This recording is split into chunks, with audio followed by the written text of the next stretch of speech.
أعوذ بالله من الشيطان الرجيم. بسم الله الرحمن الرحيم. الصلاة والسلام عليك يا سيدي يا رسول الله وعلى آلك وأصحابك يا سيدي يا حبيب الله. الصلاة والسلام عليك يا سيدي يا رسول الله وعلى آلك وأصحابك يا سيدي يا نبي الله. الصلاة والسلام عليك يا سيدي يا رسول الله وعلى آلك وأصحابك يا رحمة للعالمين صلی اللہ علیہ وسلم. تمام تعریفیں، سب طرح کی تعریفیں اللہ ہی کے لیے ہیں. تمام تعریفیں، سب طرح کی تعریفیں رب کائنات ہی کے لیے ہیں، جس نے آدم علیہ السلام سے مخلوق کو پیدا فرمایا. اور درود ہو، سلام ہو اس ذات عالی پر، اس ذات پاک پر جنہیں اللہ تبارک تعالیٰ نے سب سے پہلے پسندیدہ بنایا. وہ میرے آقا و مولا ہے، وہ میرے مرشد پاک کے آقا اور مولا، وہ ہم تمام غلاموں کے آقا اور مولا. وہ اس کائنات کے مرکز اور خوبصورتی کے تخت پر جلوہ فرما ہے. وہ اس کائنات کے مرکز اور خوبصورتی کے تخت پر جلوہ فرما ہے. وہ تمام انبیاء علیہ السلام پر آخری مہر ہے. وہ اول بھی ہیں، وہ آخر بھی ہیں، آپ ظاہر بھی ہیں، باطن بھی ہیں. اے اللہ، وہ تیری ساری مخلوق، ساری کائنات میں تیری خالقیت کے کل دائرے میں سب سے بہتر ہے. اے اللہ، ان پر ہمیشہ ہمیشہ درود و سلام ہو. اے اللہ، ان پر ہمیشہ ہمیشہ درود و سلام ہو. اللہ تبارک تعالیٰ کا بڑا کرم ہے، بڑا فضل ہے، اس کی خاص عنایات ہیں، خاص مہربانی ہے، بلکہ اس کا احسان عظیم ہے ہمارے وجود لطیف پر، ہمارے قلب و باطن پر، کہ اس نے ہمیں نبی اکرم صلی اللہ علیہ وآلہ وسلم کے صدقے سے، آپ کے گھرانے کی خیرات سے، اپنے مقبولوں کی بارگاہ میں اپنے ذکر کے واسطے جمع ہونے کی توفیق بخشی. اللہ تعالیٰ اس توفیق کو استقامت الدوام عطا فرمائے، اور جب تک ہماری زندگی باقی ہے ہمیں یوں ہی اپنا ذکر کرنے کی اور اپنے مقربین الصالحین کے در پر بیٹھنے کی توفیق عطا فرمائے، تاکہ جب ہمارا اس فانی حیات کا خاتمہ ہو اور ہماری اس فانی حیات کا خاتمہ ہو جائے اس لمحے بھی، اور جب قبر میں اتارا جائے اس لمحے بھی، اور جب اٹھایا جائے اس لمحے بھی، ہمارا شمار اللہ کے ذاکر بندوں میں کیا جائے. ہم اپنی جیل سے ناقص ضرور ہے، اور ناقص تو اس حد تک ہے کہ جب پچھلا جمعہ گزر گیا سارا ہفتہ گناہ گار رہے، خطا کار رہے. میں اپنی بات کرتا ہوں، ایسا خیال تھا کہ بس اب ردے جائیں گے، مگر یہ اس کا کرم ہے، اس کا فضل ہے، اس کی عنایات ہیں ہم پر کہ اس نے ہمیں پھر پکڑ کر اپنے ذکر کی توفیق پر اپنے ذکر کی توفیق ہمیں بخشی بھی ہے، اور ہمارے قلب و باطن پر توفیق کا دروازہ بند نہیں کیا۔ یہ ان کا کرم ہے، ان اولیاء و صالحین کا کرم ہے، ان کے وسیلے سے اللہ تبارک تعالیٰ نے ہمیں پھر توفیق بخشی ہے، وگرنہ نہ ہماری زبان اس کے ذکر کے قابل ہے، نہ ہمارا وجود اس کی چوکھٹ پر کھڑے ہونے کے قابل ہے۔ یہ ان اولیاء کا کرم ہے کہ ان کے وسیلے سے ہمیں پلٹ پلٹ کر جمعہ آتا ہے، اور ہمیں اس کے ذکر کرنے کی اور اس کے نام کی ذکر کو جھپنے کی توفیق مل جاتی ہے۔ اللہ تعالیٰ اس توفیق کو ہمیشہ قائم و دائم فرمائے، اور ان اولیاء کے وسیلے سے اپنے حبیب پاک صلی اللہ علیہ وآلہ وسلم کے صدقے سے ہمارے تمام صغیرہ و کبیرہ گناہ معاف فرمائے۔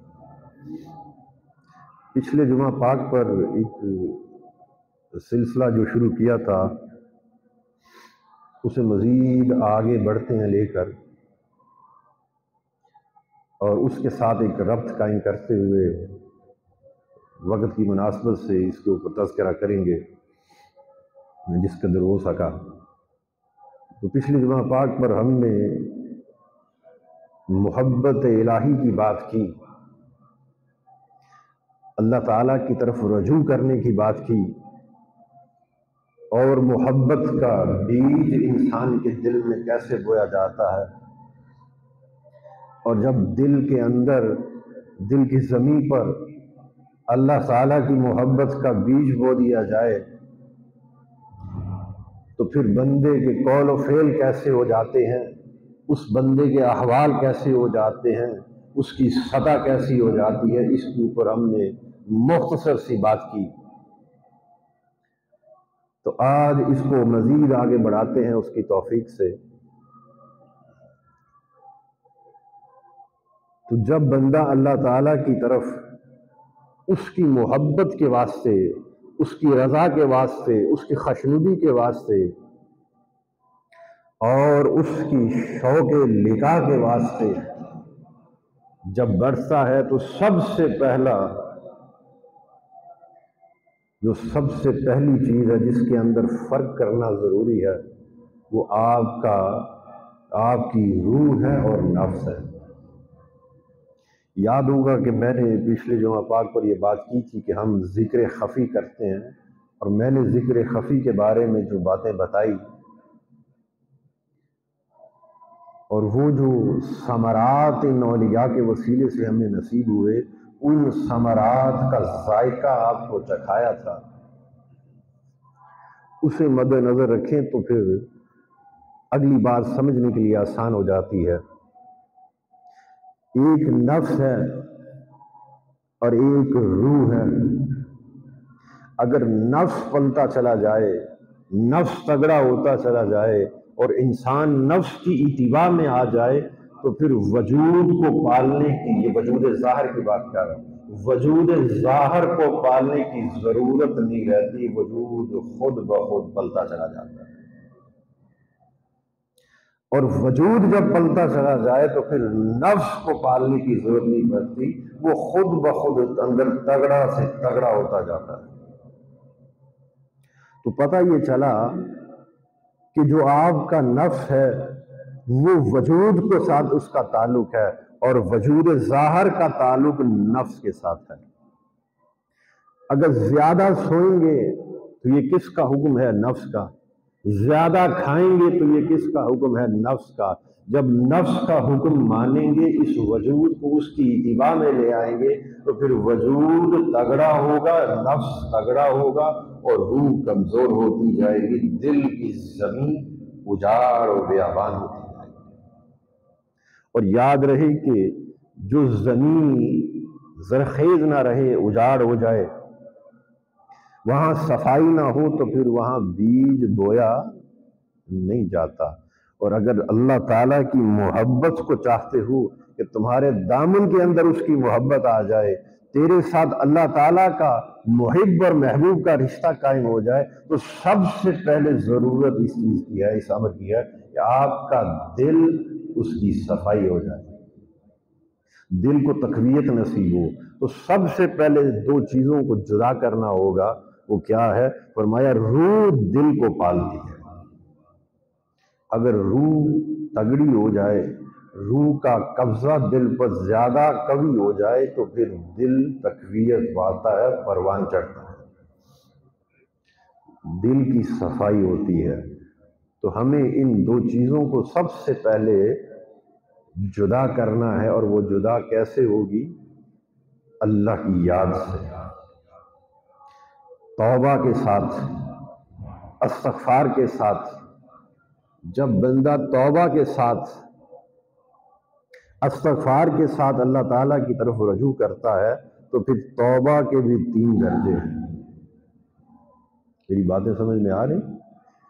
نفس اگر تگڑا ہے تو پھر وجود ظاہر تگڑا ہے، وجود ظاہر تگڑا ہے تو پھر نفس تگڑا ہے، اور نفس تگڑا ہے تو پھر دل آپ کا مردہ ہے۔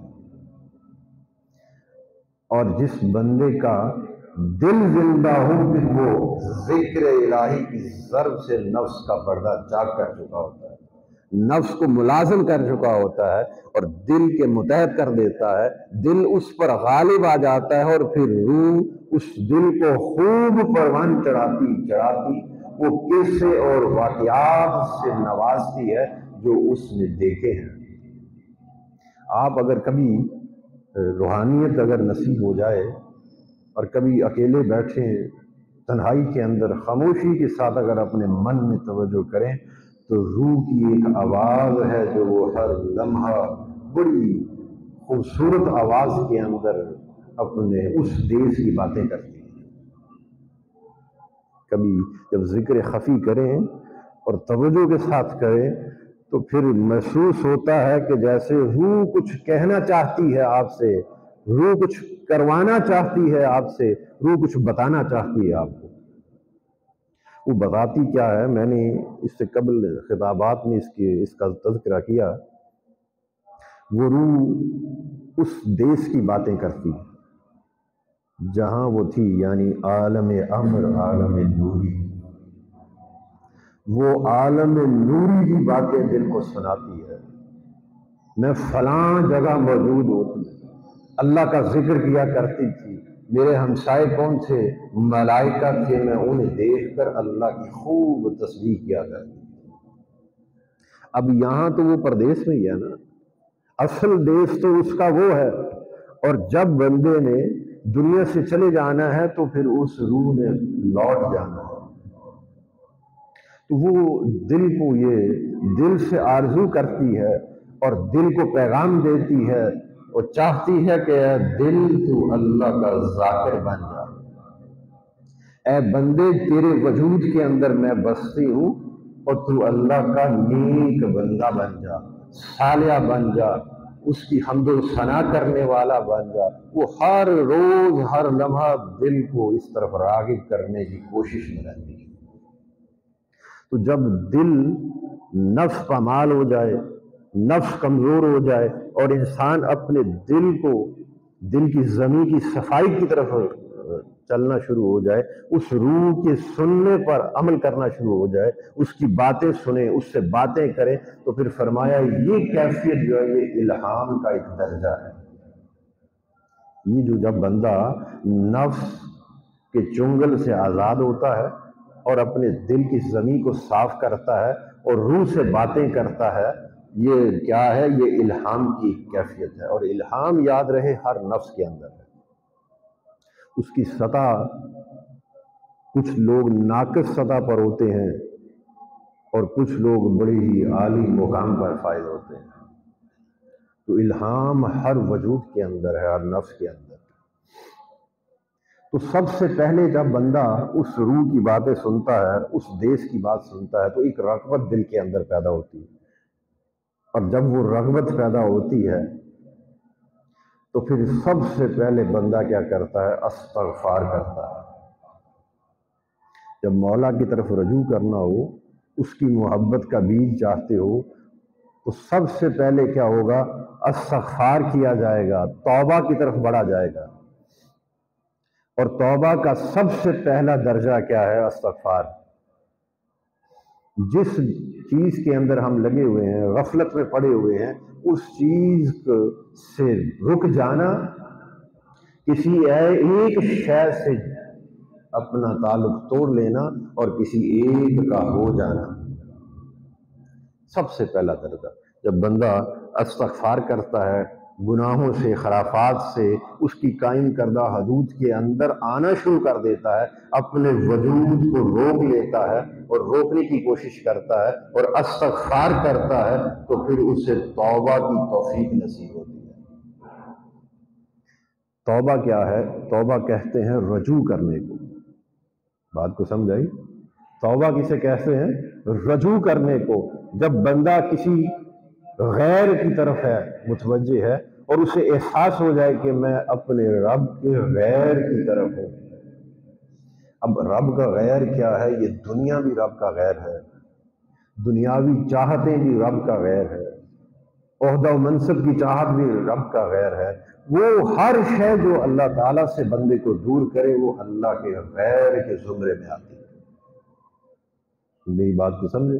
تو جب اس چیز کا احساس ہو جائے کہ ہمارے دل کے اندر رغبت جو ہے وہ اس کے غیر کی ہے اور ہم اس سے، ہمارا رشتہ اور ناطہ کٹتا چلا جا رہا ہے، دل کا تعلق کٹتا چلا جا رہا ہے، تو پھر کیا ہوگا؟ آپ استغفار کریں گے، اور جس لمحے آپ استغفار کریں گے اسی لمحے آپ کو توبہ کی توفیق نصیب ہوگی، یعنی اللہ تعالیٰ کی طرف رجوع کرنے کی توفیق، اس توفیق کا دروازہ کھل جائے گا۔ اب توبہ کے بھی درجے ہیں اور حالتیں ہیں۔ ایک تو توبہ کا درجہ توبہ ہے، دوسرا انابت ہے، اور تیسرا درجہ جو ہے وہ اوبہ ہے۔ بات کو سمجھ رہے ہیں؟ ایک اوابین کی توبہ ہے، ایک انابت والوں کی توبہ ہے، اور ایک ادنا سے لوگوں کی، ناقص لوگوں کی توبہ ہے۔ یہ رجوع ہے نا، میں نے اس کا معنی بتا دیا تاکہ بات سمجھ میں آ جائے۔ یعنی ایک انابت والوں کا رجوع ہے جو اللہ کے ساتھ وہ رکھتے ہیں، ایک اوابین کا رجوع ہے جو اللہ کے ساتھ رکھتے ہیں۔ اسی طرح جب وہ ان کا تعلق پہلے درجے پر ہوتا ہے تو اس کے ثمرات بھی کچھ ہیں، اس کے آداب و احکام کچھ اور ہیں۔ جب وہ اوابین کے مقام پر پہنچتے ہیں تو پھر انہیں ثمرات و لذتیں بھی بڑی نصیب ہوتی ہیں۔ جس قدر ان کا رجوع کامل ہو جائے اس قدر انہیں مشاہدہ نصیب ہوتا ہے، سماعت انکاکی اور مشاہدہ کرنے والا ہے، یعنی قلب شہید میں مل جاتا ہے۔ تو یہ جس طرح اس کے درجے ہیں، اب ان درجوں کا اور ان کیفیات کا تعلق آپ کے قلب کے ساتھ ہے۔ میں اسے سمجھانے کے واسطے، ایک توبہ دل کے اس طرف ہے، ایک توبہ دل کی دوسری طرف ہے، اور ایک توبہ دل کے بیچ میں ہے۔ جب بندہ گناہ کو چھوڑ دیتا ہے، اللہ کے غیر کو چھوڑتا ہے استغفار کے ساتھ، اور اسے توبہ کی جو توفیق نصیب ہوتی ہے، وہ سب سے پہلا درجہ کیا ہے؟ وہ جو اس کے دل کی زمین ہے، وہ دل کی زمین پر، یعنی اس کے افق پر اللہ تعالیٰ کی رجوع کی ایک کیفیت، ایک ہلچل، ایک جنبش پیدا ہوتی ہے۔ یہ باتیں سمجھ میں آ رہی ہیں؟ تھوڑی خاصی گہری باتیں ہیں، مگر یہ سمجھ میں آ جائیں۔ جی چاہتا ہے کہ جو کچھ مجھے عطا کیا گیا میرے مرشد پاک کے وسیلے سے، اسے روکا نہ جائے، آگے بانٹ دیا جائے۔ سب سے پہلے جو فرمایا نا کہ اپنے پروردگار کے نام کا ذکر کر، دل ہی دل میں عاجزی اور خوف کے ساتھ۔ تو سب سے پہلے جب بندے کو یہ شعور پیدا ہوتا ہے کہ میں غافل ہوں، میں گناہگار ہوں، خطا کار ہوں، میں اس کی قائم کردہ حدود سے تجاوز کرنے والا ہوں، اور میں اس چیز کی محبت دل کے اندر بسائے بیٹھا ہوں جو اس کا غیر ہے، اس سے مجھے دور کرتا ہے، تو وہ سب سے پہلے استغفار کرتا ہے، سجدہ روح ہوتا ہے، اس پروردگار سے معافی طلب کرتا ہے۔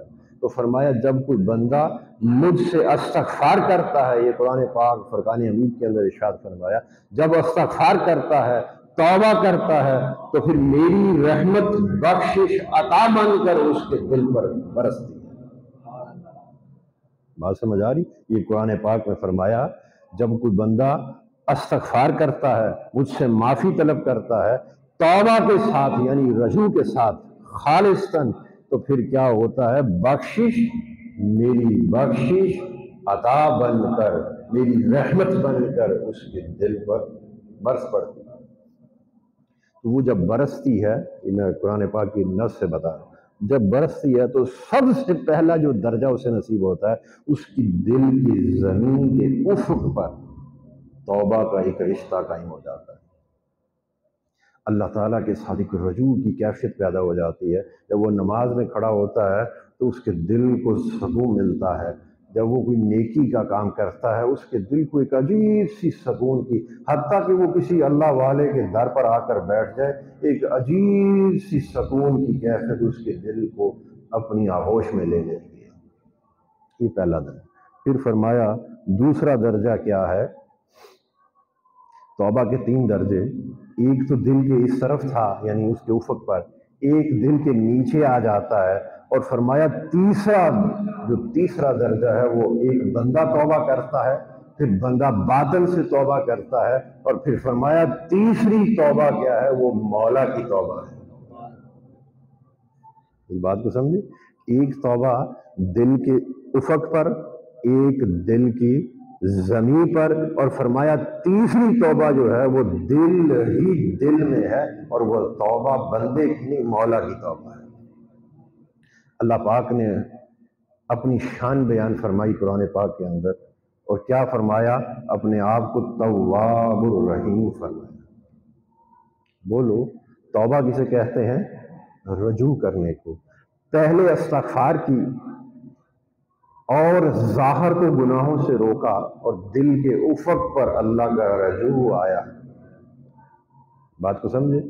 پھر دل کی زمین پر باطنی طور پر اللہ تعالیٰ کا رجوع کی رغبت پیدا ہوئی۔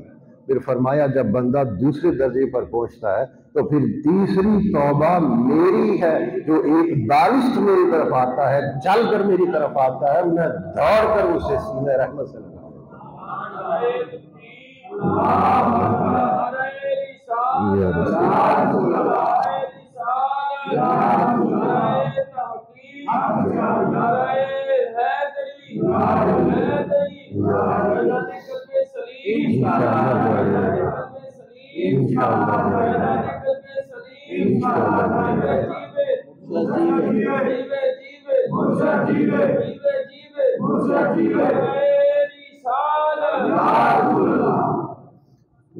پہلے تو آپ کو شعور پیدا ہوا کہ میں گناہ گار ہوں، توبہ کی، اس سے معافی مانگی۔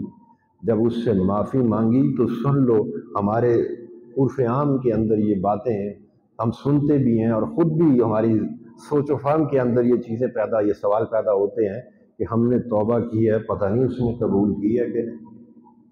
بولو، یہ آتا ہے کہ ہم نے استغفار کی، پتہ نہیں اس نے معاف کیا کہ نہیں۔ وہ جبار ہے، قہار ہے، وہ مالک ہے، وہ قبول کرے نہ کرے۔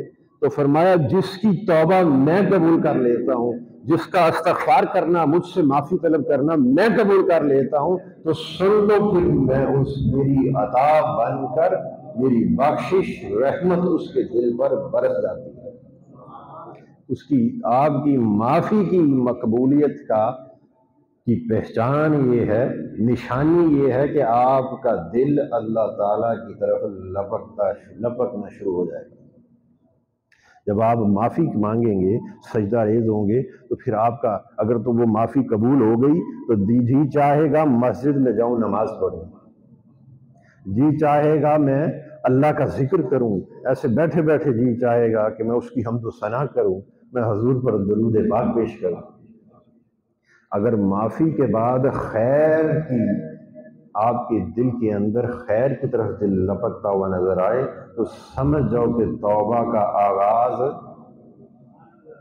بولو، آغاز ہو گیا ہے۔ اس نے تجھے، تیری توبہ قبول، استغفار قبول کر لیا ہے، اور تیرے دل پر توفیق کا دروازہ کھول دیا ہے۔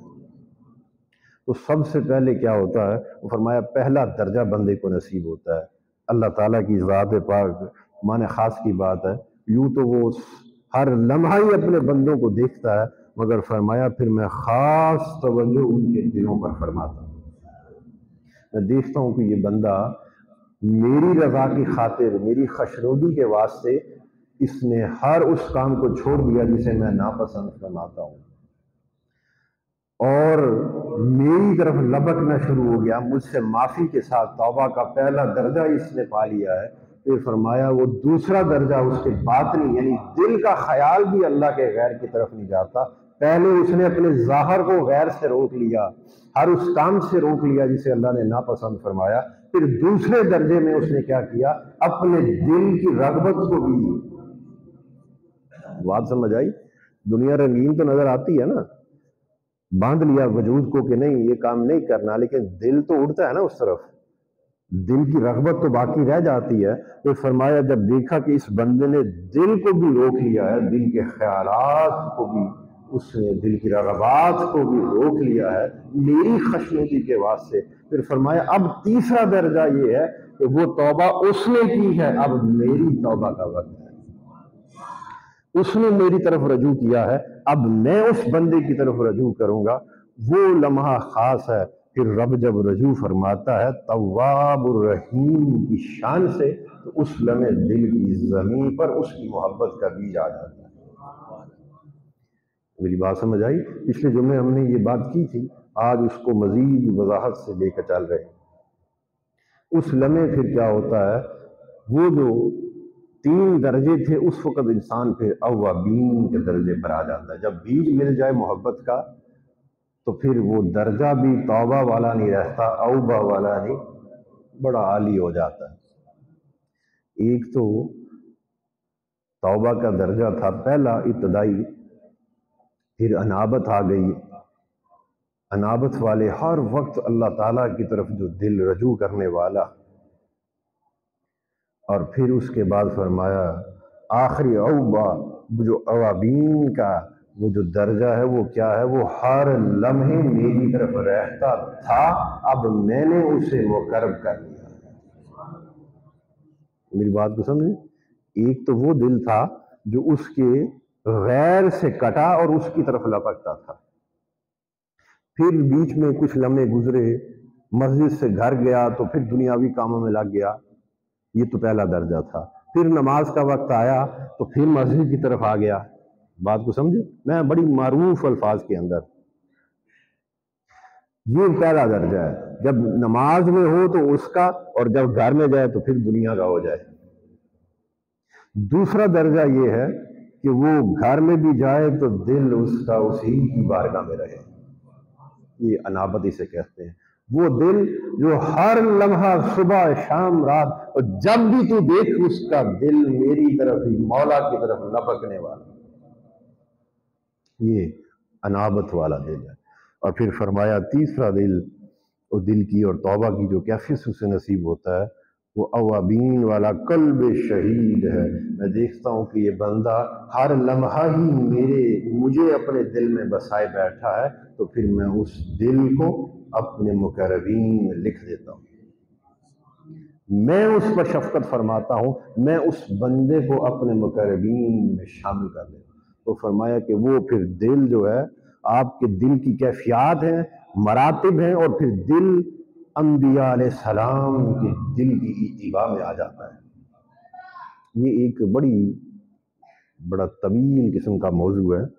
میں نے جب لطائف کے بارے میں بات کی تھی تو بتایا تھا کہ اول قاعدے میں آپ کے لطائف جو ہیں وہ مختلف انبیاء کے ذکر کے اوپر رہتے ہیں، ان کے اذکار کی اتباع میں ہوتے ہیں، اور پھر جب سلطان الاذکار کی کیفیت میں بندہ آتا ہے تو پھر وہ ذکر محمد کی اتباع میں ہوتا ہے صلی اللہ علیہ وسلم۔ بات کو سمجھے؟ اسی طرح وہ جب دل کی کیفیات اور لطائف کی کیفیات جب پھر دیگر انبیاء کے ساتھ جڑ جاتی ہیں، ان کی قلوب کی اتباع میں آ جاتی ہیں، اور پھر ایک خاص مقام ایسا ہے تو فرمایا جب اس مقام کی اتباع میں بندہ آتا ہے وہ قلب محمد ہے صلی اللہ علیہ وسلم۔ جب میرے مصطفیٰ کے قلب کی اتباع میں انسان کا تیرا دل آ جائے تو پھر وہ میرے عرش کا طواف کرتا ہے۔ 7 لطائف ہے، بولو یہ بتائی تھی بات کہ نہیں؟ 7 جنتیں، 7 آسمان، وہ وہاں تک رہتا ہے۔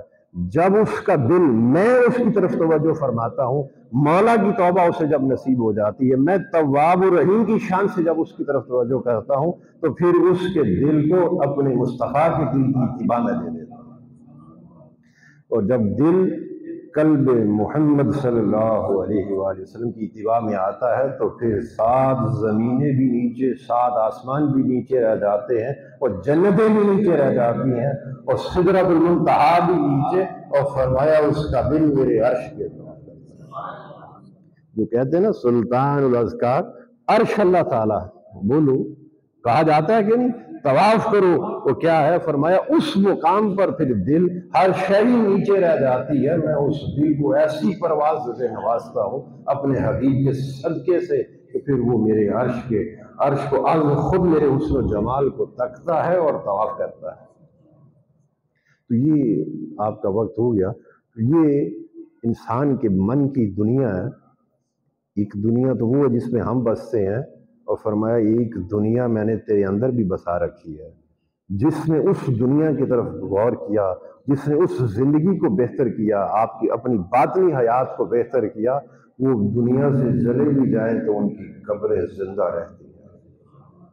جنہوں نے اپنے من کو بہتر کیا، من کی صفائی کر لی، من کو اللہ کا ذاکر بنا لیا، اور من کو رب کا حجرہ بنا لیا، اور فرمایا جن کے دلوں میں میں بس جاتا ہوں ان کی قبریں بھی زندہ۔